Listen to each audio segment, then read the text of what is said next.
Hello, my name is Rodney Wills, Global Marketing Director for Axial RC Inc. This is an explanation of the Rubicon Trek story, but to back it up, what led to this is my previous employment when I was at HPI. You may remember the Barstow to Vegas, 120 miles through the desert. That was helping people see that product beyond just what RC market perceives products. I wanted to open that product up to a much larger audience. Coming over to Axial, it's more fitting to my overall lifestyle. I love the adventure market, so I wanted to do the same thing for Axial, but I can't just copy what I've done in the past. I gotta do something new. That's what keeps me excited, is doing something new, doing something different, a new challenge, a new adventure. The SCX10 has been my favorite rig from the beginning because it requires you to think, it requires you to drive. Working with this vehicle more and more, I realized that this thing can go practically anywhere you want. It naturally became my machine for adventure hiking.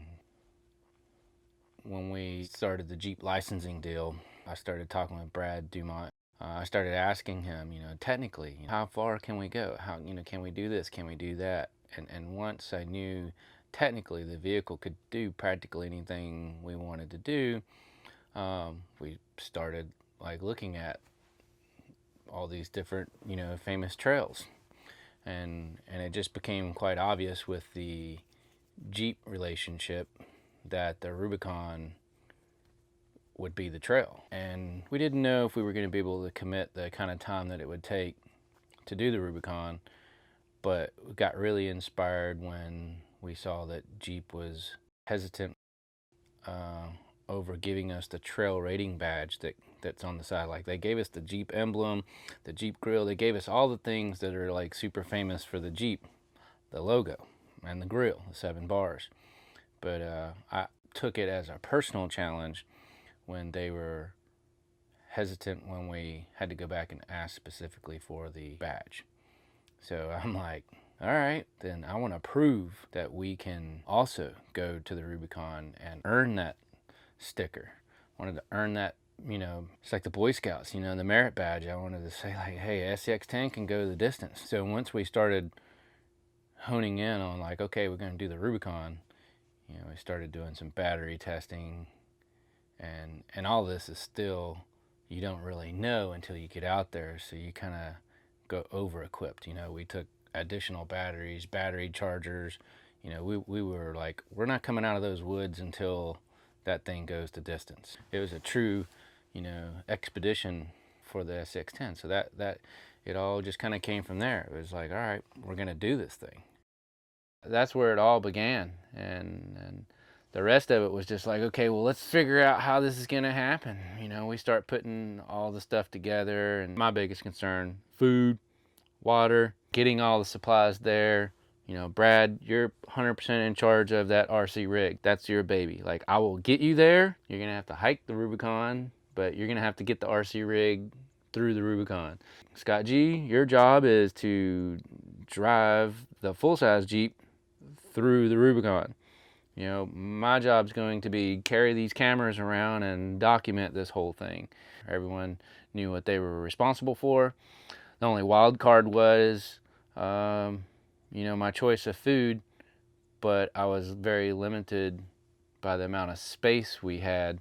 We started going through all the checklists and scenarios to make sure we had everything.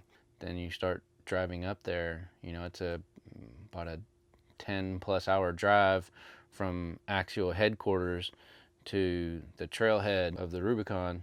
So we didn't stay in town, we didn't stay in a hotel. We went straight to Loon Lake, camped on the rock under the big tree. We get there, it's already dark. It's wintertime already. I think we went in, it was like the last week of September, first week of October.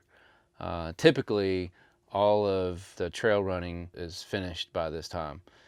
The next morning, Brad and I started shooting the RC rig and kind of setting it up. It just took a little bit in the morning just to kind of get that whole thing situated on how we were going to do this. We didn't know how fast the full-size rig was going to be. We didn't know what speed the RC rig was going to be traveling at. So we just kind of had to let these things naturally happen, and we're prepared to stack rocks, build bridges, you know, whatever it was going to take to drive the SCX10 through the Rubicon, because we truly wanted to earn that trail rated badge. And a lot of times, there's times where the SCX10 can drive through obstacles faster than the full-size Jeep, and there's times when the full-size Jeep's going to go faster than the SCX10. They were good full-day hikes, but it was leisure at the same time. It was cool because we weren't actually carrying big, huge backpacks. Stuff was in the Jeep, so it made that part relatively easy. So it was a lot of fun to see the SCX10 driving along with the full-size rig. There was a section where we were looking at the tire patterns from the Maxxis tires on the SCX10, and the tire tread and patterns, you know, in the dirt from the full-size Maxxis tires on the full-size Jeep. So we're seeing similarities in these two very different sizes, and just some of the views were like epic, and just watching these two rigs, you know, do the same thing over this, you know, prestigious trail. It was just as rewarding to hike this trail and watch this RC rig and watch the full-size rig and how they went across the trail.